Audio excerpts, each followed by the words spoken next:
The throne hall was alive with firelight and shadow. Candles flickered along the stone walls, throwing long, dancing shapes that seemed to whisper secrets. The air smelled of roasted meat, spiced wine, and polished silver. Nobles in rich, dark clothing whispered to one another, their voices tense and low. This was the night of the centennial feast, the Alpha King's 100th year as ruler. Outside, the full moon hung low over the forest, its silver light spilling through tall windows and casting the court in a pale, otherworldly glow. Lyra moved quietly among the servants, her hands steady as she carried trays of wine and silverware. She was small, almost fragile-looking, with dark hair tied back to keep it out of her face, but her senses were sharp, too sharp, perhaps, for her own peace. She could smell the faintest traces of herbs, the smallest change in the air. Tonight, she felt something that made her stomach twist. It was subtle at first, a hint of bitterness, like iron mixed with something poisonous. She followed the scent, invisible to everyone else, drifting toward the high table where the Alpha King sat. He was a tall man, broad and powerful, with dark eyes that seemed to pierce straight through people. His presence filled the hall even when he did not speak. Nobles bent under the weight of his gaze, and even the bravest knights kept their heads bowed. Lyra's heart beat faster. Her eyes narrowed as she spotted the source. A silver fork, poised in the air, inches from the king's lips. She recognized the faint, deadly scent. Immediately Wolfsbane. No one else noticed it, but her senses did. Her fingers tightened around the tray she held. The king's lips parted, and he lifted the fork with a golden roast from his plate, unaware that a single bite could end him. The world seemed to slow. Lyra's mind raced. Her duty to serve clashed with her instincts to protect. If she hesitated, it would be too late. Without thinking, she stepped forward, and with a sudden, sharp motion, yanked the fork from his hand. A gasp echoed through the hall. Wine trembled in crystal goblets. The nobles froze, their eyes wide with shock. Some of them whispered. Others stared in disbelief. The guards' hands went to their swords, but the king did not move. He simply stared at Lyra, his expression unreadable. "What?" His voice was calm but cold, carrying through the hall, like a knife through velvet. Lyra swallowed hard. "You cannot eat that, Your Majesty. It is poisoned with wolfsbane." Her voice was steady, but her hands shook. The hall erupted in murmurs. Servants gasped. Nobles whispered in disbelief. Some laughed nervously, thinking it a joke. Others looked at her with suspicion, wondering who dared challenge the Alpha King in such a way. The king's eyes never left her. There was a strange intensity in them, a mixture of anger and curiosity. He leaned forward slightly, the firelight reflecting in his dark hair. "And you know this because?" Lyra's throat tightened. "Because I can smell it. I can sense toxins, Your Majesty. This is deadly. If you eat it..." She hesitated, trying not to sound too frightened. "You will die within moments." For a heartbeat, the hall was silent. Even the guards held their breath, unsure if the king would strike her down or nod in approval. Then the king's lips curved into a small, almost imperceptible smile, like the slow turning of a blade in the dark. "You are bold, little human," he said, his voice low and powerful. "To touch my food, to speak to me in such a way. Do you understand the danger you place yourself in?" "Well," Lyra nodded. She did not step back. She could feel the king's gaze, heavy and sharp, like it could cut through steel. Yet, within it, there was something else, a flicker of something almost human, almost tender. It made her chest ache. "I understand," she said, "but I could not let you die." The king's smile faded, replaced by a shadow that passed over his face. His jaw tightened. "Most would have allowed it," he said quietly. "Most would have waited for the end and pretended they did not see. You chose differently." Unquote. Lyra's pulse quickened. She could feel the weight of the court's eyes on her. judging, questioning. But she did not move. She stood there, small and defiant, in front of the most powerful being in the kingdom. "Why?" the king asked, softer now, almost a whisper meant only for her. Lyra's lips trembled. "Because someone must protect life, your majesty. Even yours." For a long moment, the king simply stared at her. Then he leaned back, his expression inscrutable. A servant hurried to remove the fork from the table and replace it with a clean one. Wine was poured, and the tension in the hall slowly began to shift. Whispers swirled like smoke, but no one dared speak too loudly. Finally, the king's voice rang out, strong and commanding. "Enough of this drama. The feast will continue." Lyra exhaled quietly, feeling a wave of relief. She thought the moment had passed, but as she turned to leave, she felt a sudden chill along her spine. A sense that someone, or something, watched her from the shadows. Unseen by anyone else, a figure cloaked in black slipped out of the hall. Their face was hidden, but their intent was clear. The attempt on the Alpha King's life had not ended. The dagger they had planned to use was now forgotten, but they would return, and they had left a silent warning in their wake. This human has stirred things that were better left sleeping. Lyra felt it then, a strange shiver. Like the forest itself was whispering warnings only she could hear.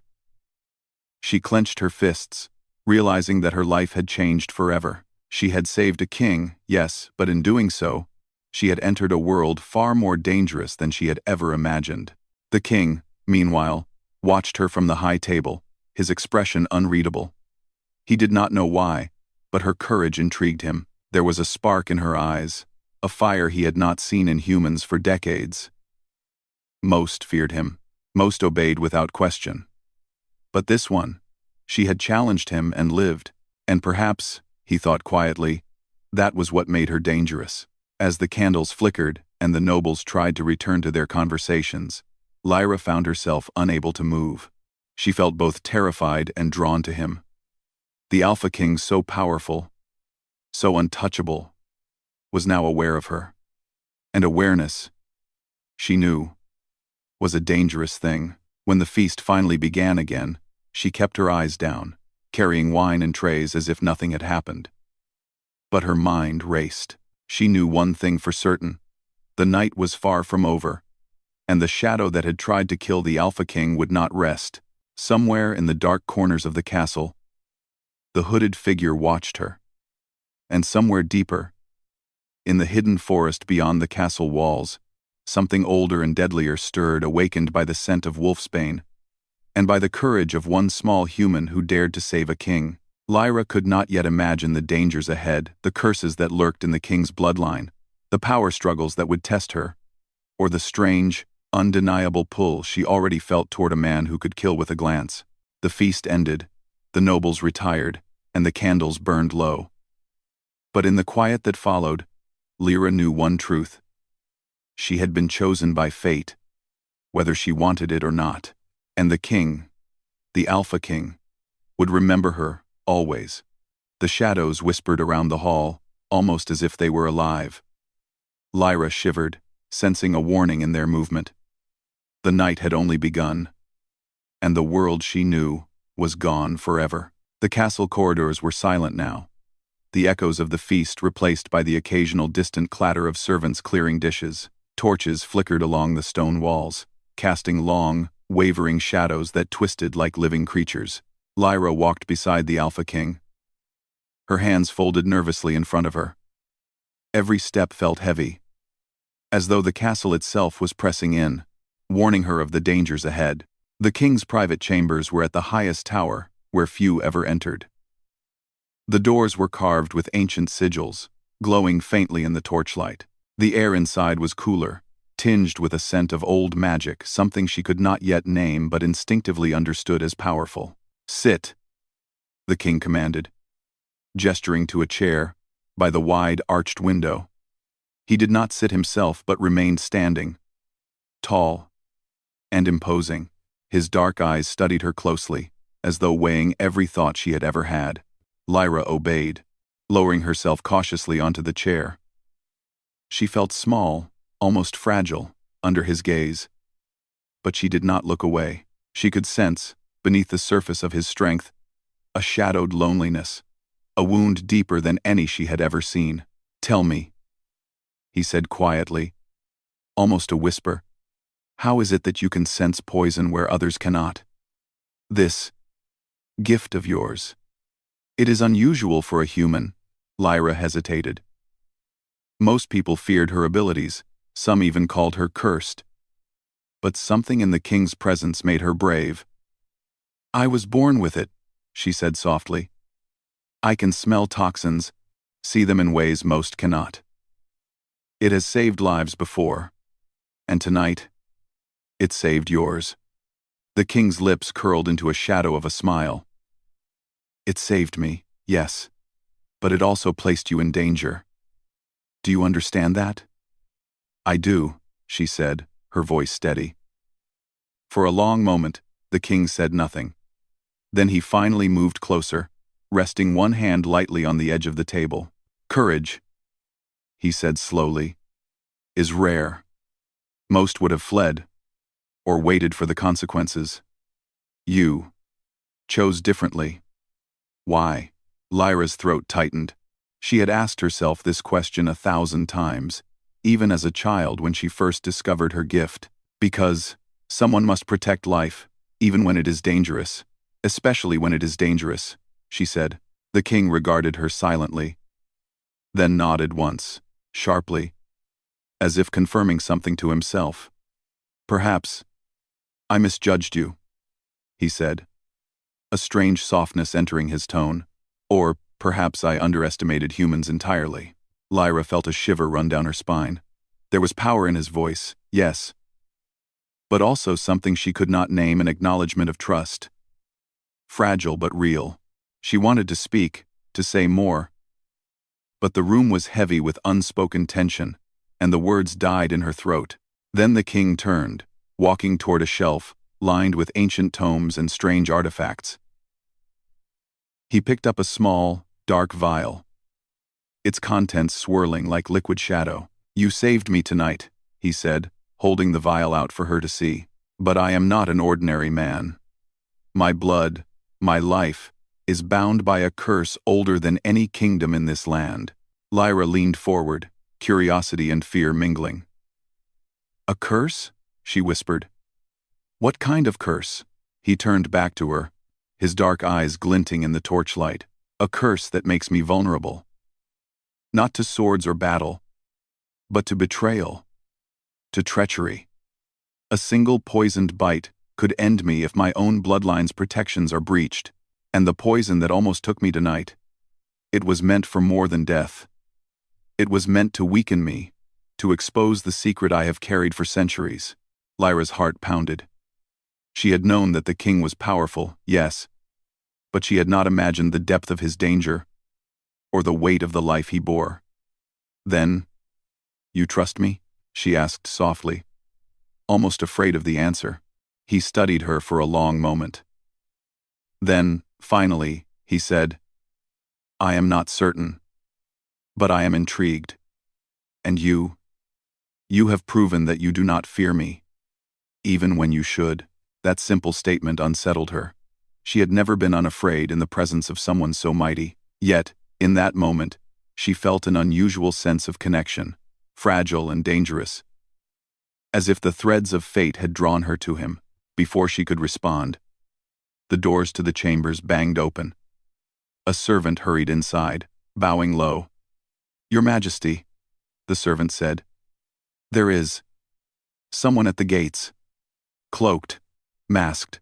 They refuse to leave. They speak only threats." The king's expression hardened immediately, his body moving with the grace of a predator. "Prepare the guards," he ordered. "But do not strike. I wish to see this clearly." Lyra felt a pulse of unease. Someone was still targeting him. Someone who had failed tonight would not give up so easily. Her instincts screamed at her to act, to warn, to protect, but she stayed where she was, watching the king. He was no longer the man at the feast, smiling and regal. Now, he was a force of nature, dangerous and focused, and she realized just how mortal danger could be in his world. When the figure at the gates finally revealed themselves, Lyra saw only a flash of black against the moonlight, but she smelled it immediately: poison, old and potent, like the memory of Wolfsbane lingering in the air. Someone wanted the king dead, and they were clever, patient, and merciless. The king turned to her, his eyes unreadable. "You will stay here," he said. "I do not wish for you to be caught in this, but I need you to understand. What you have done tonight is only the beginning. This world, it is more dangerous than you know." Lyra swallowed hard, feeling a shiver of both fear and exhilaration. "I understand," she whispered. The king nodded, then stepped toward the balcony. From there, he could see the shadowy figure retreating into the forest, moving with almost unnatural speed. His hand rested on the balcony railing, and he closed his eyes for a moment, as if sensing some invisible thread connecting him to the danger beyond. Lyra watched him, feeling a strange pull in her chest.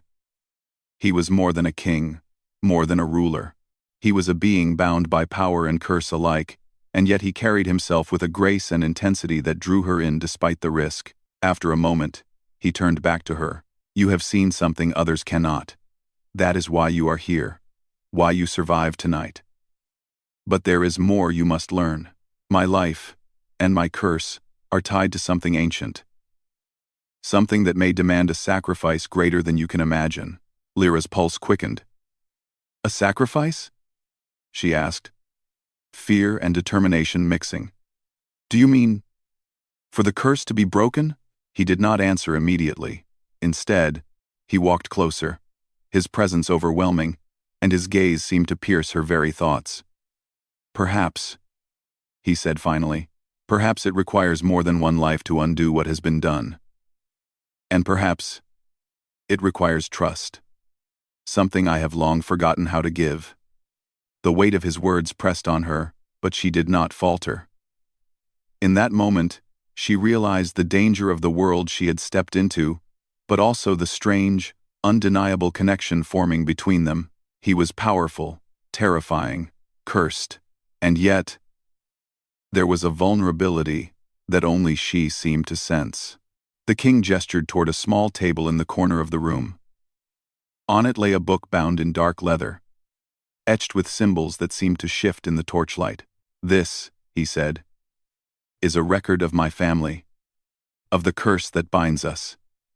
You will read it, you will understand, and you will help me, whether you choose to or not."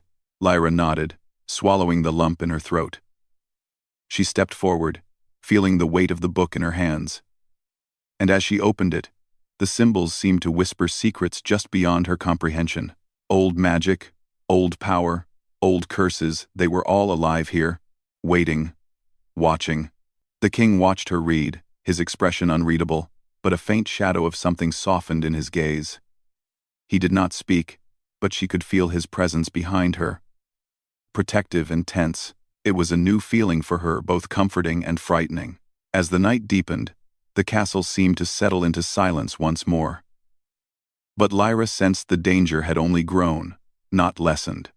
Somewhere in the darkness, someone plotted still, and the threads of destiny were pulling her closer to the Alpha King, binding them together in ways she did not yet understand. By the time dawn approached, Lyra had learned part of the king's history, part of his curse, and part of the dangerous world into which she had stepped. She was tired, her mind filled with visions of poison, betrayal, and the weight of centuries-old magic. And yet, despite it all, she felt a strange thrill, an acknowledgement of trust, an unspoken bond forming in the shadows. The king approached her finally, standing silently by the window as the first light of morning brushed the castle walls. "You will not leave my side," he said softly, almost to himself. "Not yet. The dangers are many. And the curse. The curse is still alive." Lyra looked up at him, and in that moment, something shifted. Fear, respect, fascination, they were all intertwined, binding her to a man she barely understood, yet could not turn away from. And somewhere in the distant forest, The shadow of the assassin lingered, waiting, patient and deadly, knowing that this story, the story of the Alpha King, and the human who saved him, was only just beginning. The forest beyond the castle was alive with whispers. Moonlight filtered through the thick canopy, casting silver patterns across the moss-covered ground. Every step Lyra took felt heavy, yet she could not turn back. She followed the Alpha King, who moved with the grace and confidence of a predator, his eyes constantly scanning the shadows. The danger that had touched the castle had not ended. The assassins still lingered, their presence like a shadow over every step. Lyra's heart pounded, but her senses were sharper than ever. She could feel the faint traces of magic in the air, smell the faint poison lingering from old traps, and hear the almost imperceptible movement of creatures that lived deep within the forest. She was the king's guide through this treacherous place, and the weight of that responsibility pressed heavily on her. "This forest is alive," the king said, his deep voice cutting through the quiet. "It watches, it tests, it punishes. Few dare enter, and fewer survive. You see more than most humans. Perhaps that is why you are still here." Lyra glanced at him, her dark eyes wide. "I do not want to fail you, Your Majesty," she said softly. "But I have never been in a place like this. How do we know we can trust what we see?" The king's gaze flickered toward her, sharp yet strangely patient. "Trust is earned here," he said. "In this forest, only instinct and courage guide survival. Fear can kill more than any blade." As they moved deeper into the trees, the shadows seemed to twist and bend, almost reaching for them with invisible hands. Strange sounds echoed, distant howls, rustling leaves, whispers of old magic. Lyra's pulse quickened, but she refused to let it control her. Her senses were alive, guiding each step, warning her of unseen dangers. Suddenly, the king halted, raising a hand. "There," he whispered. "Roof," pointing to a cluster of blackened trees. At first, Lyra saw nothing. Then she noticed a faint glimmer, a shimmer in the air that betrayed the presence of a hidden trap. Wolfsbane had been scattered in this very spot, long before they arrived. Lyra's stomach tightened. Someone knew they would come here. Quickly, she guided him around the trap, her voice steady despite the fear rising in her chest. "Careful. There. It is poisoned. The leaves themselves hold death." The king's eyes narrowed, his dark features hardening. "Clever," he said. "They are patient and cruel." His hand rested lightly on the hilt of his sword, the other hand brushing the edge of a protective charm that hung around his neck. "But patience will not save them from me." Lyra followed closely, feeling the strange rhythm of their steps, moving as one through danger. It was exhausting, yet exhilarating. Every sense was alert, every instinct tested. The closer they went, the more she realized that the king's power was not just in his strength, but in his deep understanding of the world, both seen and unseen. Hours passed, and the forest grew darker, the shadows thicker. Lyra's legs ached, her hands trembled slightly, but she pressed on. The king noticed her fatigue but did not offer comfort in words he did not need to. His presence alone was commanding, protective, and somehow reassuring. She had come to understand that he was not just a ruler. He was a force shaped by centuries of survival and curse alike. Then, from the darkness ahead, a figure emerged. Cloaked and masked, the assassin moved with an almost unnatural grace. Lyra's breath caught. She smelled the faint scent of Wolfsbane again. More potent this time, mixed with a strange, old magic. The king stepped forward, placing himself between her and the threat. "You have come far," he said, his voice steady and cold. "But your path ends here."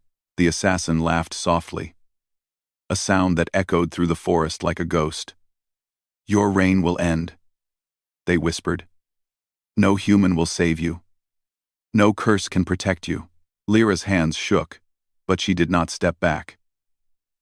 Her senses were alive, guiding her every move. She could see the faint shimmer of magic around the assassin's weapons, feel the dark intention radiating from them.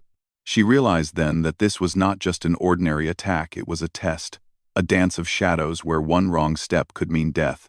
The king moved first, fluid and precise, deflecting the assassin's attack with his sword. Lyra followed instinctively, guiding him around hidden roots and low branches, warning him of poison hidden in the earth. Together, they moved like a single being, predator and guide, warrior and protector. Minutes stretched into eternity as the battle continued. Lyra's mind was sharp, her body trembling with adrenaline. The king's strength was undeniable, but even he was not immune to danger. At one point, the assassin landed a blow that grazed his shoulder. Lyra gasped, but he barely flinched, turning instead to finish the movement with deadly precision. Finally, the assassin faltered, retreating into the deeper shadows of the forest.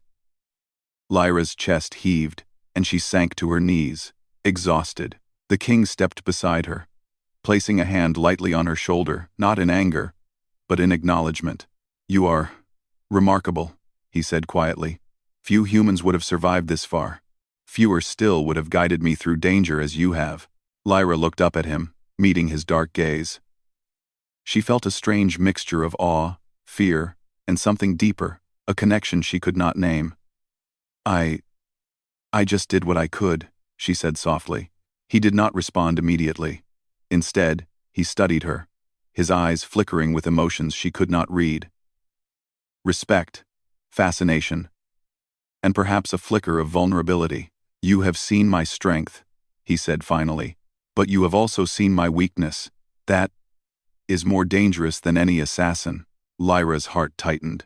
She had sensed it before: the loneliness, the curse, the weight he carried, but hearing it confirmed, spoken aloud, made it more real. She realized then that her bond with the king was no longer just about survival, it was about trust, understanding, and something that neither of them could yet name. They moved deeper into the forest, the night pressing down around them. Lyra guided him past hidden pitfalls, warned him of poisoned plants, and even noticed faint traces of magical wards placed long ago. The king's movements were controlled, fluid, but she could sense the tension in him, the constant awareness, the need to anticipate danger at every moment. Hours passed, and they finally came to a small clearing. The moonlight bathed it in silver, and the air felt slightly lighter. Lyra sank to the ground, exhausted. The king stood beside her, his gaze sweeping the forest as though daring any threat to approach. "You have done well," he said, finally allowing himself a small nod of approval. "But this is only the beginning. The assassin will not give up, the curse will not forgive, and you have only just begun to understand the world you have entered. To Montaigne." "And he say?" Lyra's chest heaved as she tried to catch her breath. I will stay," she said finally. "I will not leave you. Not now. Not when it is so dangerous." The king's eyes softened slightly, but he did not speak. He merely extended a hand, helping her to her feet. She took it, and for a brief moment, the danger, the fear, and the shadows all seemed to fade. They were alone in the forest, bound together by circumstance, courage, and an unspoken understanding. But even in that moment of fragile peace, Lyra sensed a presence lurking at the edge of the clearing. The assassin had not vanished. They were waiting, patient and cunning, their dark intentions untouched. The forest itself seemed to pulse with anticipation, aware that the story unfolding here was far from over. "You are brave," the king said quietly, his hand still resting lightly on hers. "Braver than many I have known. But bravery alone will not protect you or me from what comes next." Lyra nodded, feeling a mixture of fear and resolve. She had come this far, survived the first trials, and formed a bond with a man unlike any other. But she knew the greatest tests were still ahead. Tests of trust, courage, and the strange, growing connection between them. As they rested in the clearing, the moonlight painting silver lines on their faces, Lyra realized something profound. She was no longer just a healer, a servant, or an observer. She was part of a story larger than herself, intertwined with a king, a curse, and a danger that stretched beyond the forest, beyond the castle, and into the shadows of a world she had only begun to understand. And somewhere, hidden in the darkness beyond the trees, the assassin waited, knowing that the next move could change everything. Lyra and the Alpha King would have to face it together or fall to the shadows that danced just out of reach. The first light of dawn barely pierced the thick canopy of the Wolfsbane forest. Mist clung to the ground, curling around twisted roots and gnarled branches like ghostly fingers. Lyra and the Alpha King moved cautiously, every step heavy with exhaustion, every breath sharp in the cold air. The forest had tested them all night. And now, as morning approached, a sense of finality pressed down on them. Something dark awaited, and neither could ignore it. Lyra's legs ached, but she kept her pace, guided by the instincts that had saved them before. The king's sword was at his side, and though he moved with unbroken precision, his shoulders carried a subtle weight. She sensed it, the lingering shadow of the curse that had bound him for centuries.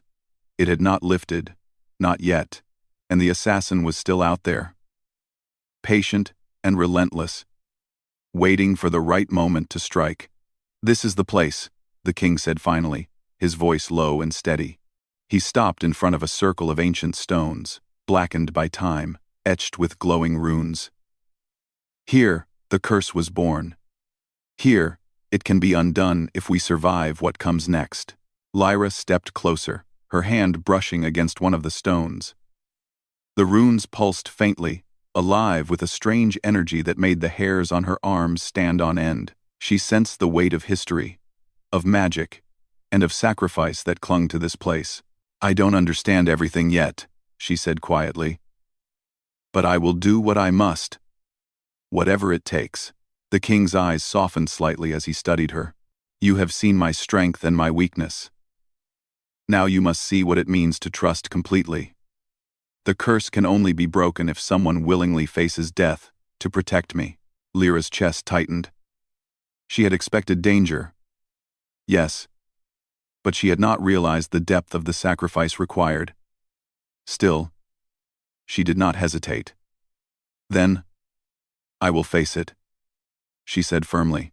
"I will do it, for you, for the forest, and for what is right." He looked at her, dark eyes shadowed by centuries of pain and disbelief. "You are braver than any human I have known," he said, his voice almost a whisper. "Perhaps this is the reason fate has brought you to me." Before they could speak further, the shadows stirred. From the edges of the circle, the assassin emerged, moving silently, their cloak blending with the darkness. Wolfsbane radiated from them, powerful and deadly, and Lyra felt a chill run through her. The final confrontation had begun. The king stepped forward, placing himself between Lyra and the threat. "This ends now," he said, his voice calm but commanding. "You will not harm her, or me." The assassin laughed softly, the sound echoing across the stone circle.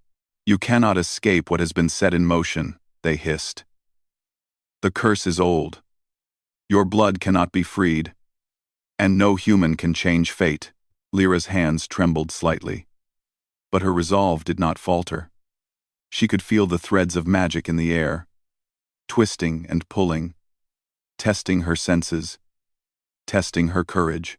She stepped closer to the king, standing beside him despite the danger. The king's sword flashed, precise and deadly, as he deflected the assassin's first attack.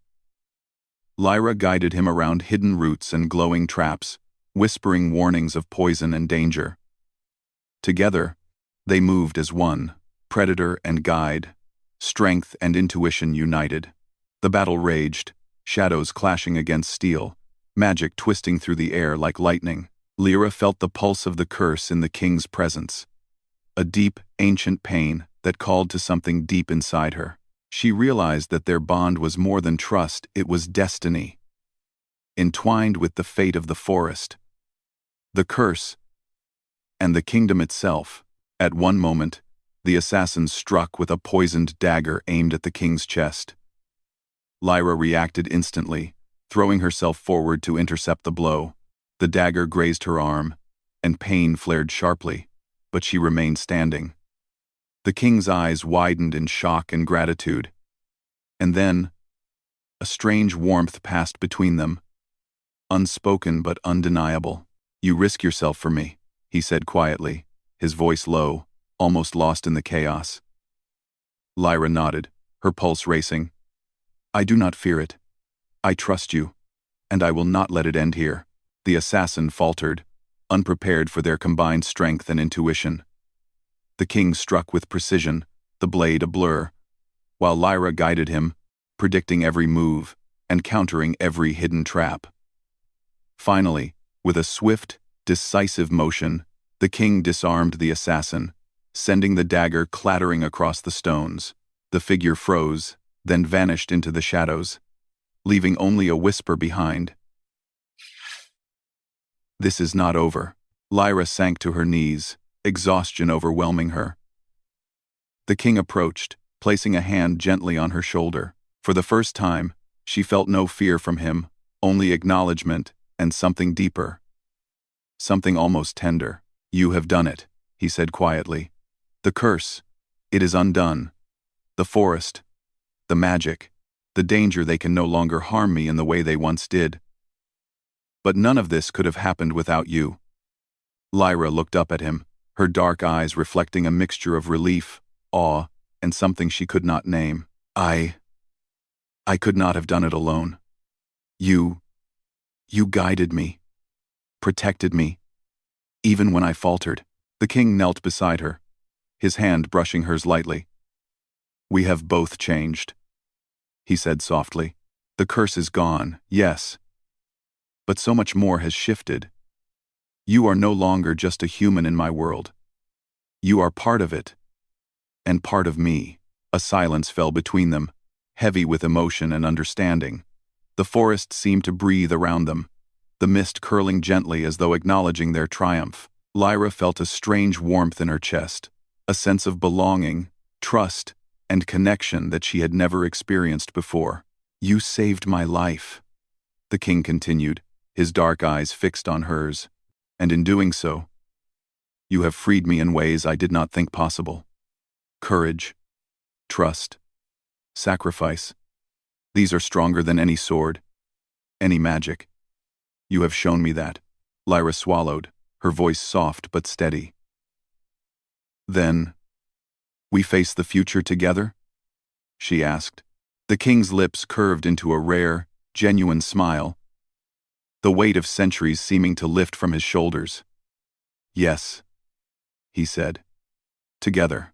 As the morning sun broke through the forest canopy, spilling golden light across the clearing, Lyra and the Alpha King rose to their feet. The danger of the night had passed, the assassin had retreated, and the curse that had haunted him for centuries was finally broken. But beyond the forest, the world remained full of challenges. Nobles would question the king's rule, rivals would test his strength, and shadows would always linger at the edges of power. Yet for now, in this quiet, silver-lit clearing, there was peace.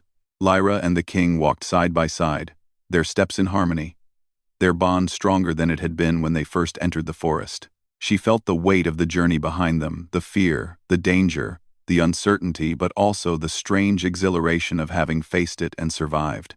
"You are remarkable," the king said finally, his voice low and intimate.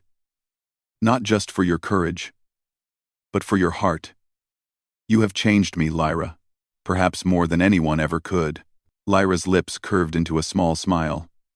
"And you have changed me," she replied softly. "I came here as a healer, as a servant. But I leave, knowing that I am part of something greater, something worth protecting." The king nodded, dark eyes gleaming with unspoken emotion. "Then we will face the world together," he said. "And nothing, no curse, no shadow, no threat, will break what has been forged here." As they walked from the clearing back toward the castle, the forest seemed to hum with quiet approval.